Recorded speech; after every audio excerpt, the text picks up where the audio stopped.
আসসালামু আলাইকুম, কেমন আছেন আপনারা সবাই? আশা করি সবাই অনেক ভালো আছেন। আজকে আমি দেখাবো কিভাবে মিয়াকো চুলায় গ্যাস স্টোভ ইনস্টলেশন করে। তো আমি একটি অলরেডি সেটিং করেছি, দেখতেই পাচ্ছেন কেমন হয়েছে।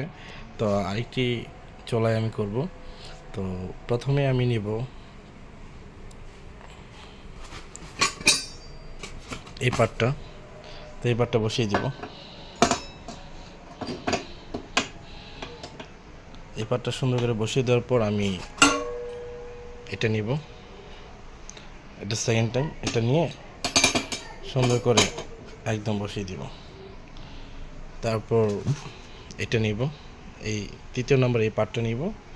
এই পার্টটা নেওয়ার পর দেখতে পাচ্ছেন ঠিক সেমভাবে আমি করব।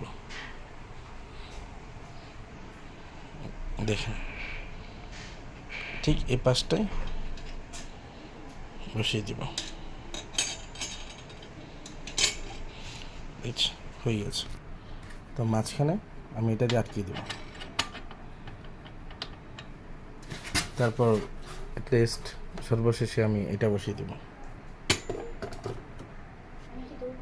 তো ধন্যবাদ সবাইকে, ভালো থাকবেন, আসসালামু আলাইকুম।